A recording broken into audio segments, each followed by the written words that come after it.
अंधी माँ का बेटा। एक कस्बे में एक विधवा अंधी औरत रहती थी। उसका बेटा था जिसके पालन पोषण की सारी जिम्मेदारी उसके कंधों पर थी। वह अपने बेटे को पढ़ा लिखा कर एक बहुत बड़ा आदमी बनाना चाहती थी, इसलिए उसने उसका दाखिला कस्बे के सबसे अच्छे स्कूल में किया। वह दिन रात मेहनत करती ताकि बेटे की स्कूल की फीस दे सके। लड़के के स्कूल के बच्चे उसकी माँ के बारे में जानते थे। वे सब उसे अंधी का बेटा कहकर चिढ़ाते थे। लड़का इससे बहुत परेशान था।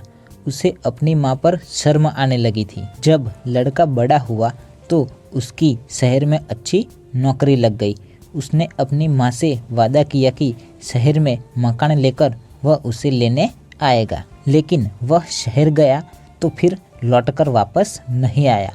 उसकी अंधी माँ उसका इंतज़ार करती ही रह गई। कई महीने बीत गए, लड़की की कोई खबर नहीं आई। एक दिन उससे नहीं रहा गया और वह बेटे से मिलने शहर पहुंच गई। पूछते पूछते वह बेटे के ऑफिस पहुंच गई। वहां सिक्योरिटी गार्ड ने उसे रोक दिया। अंधी औरत ने गार्ड को अपने बेटे का नाम बताया और बोली कि उससे जाकर कह दो कि गांव से कोई मिलने आया है। गार्ड ने जाकर उसके बेटे को बताया।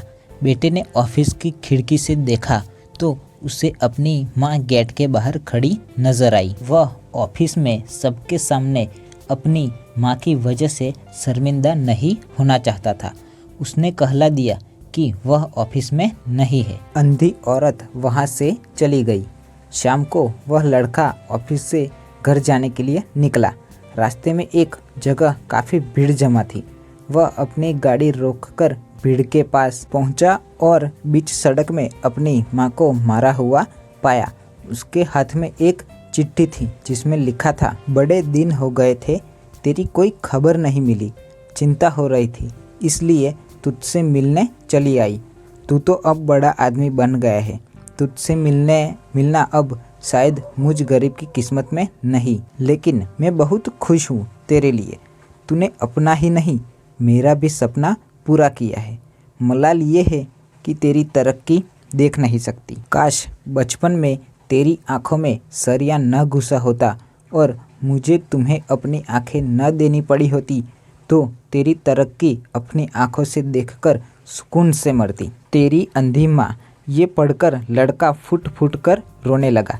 जिस अंधी माँ पर उसे शर्म आती थी, उसने उसके लिए कितना बड़ा बलिदान दिया था।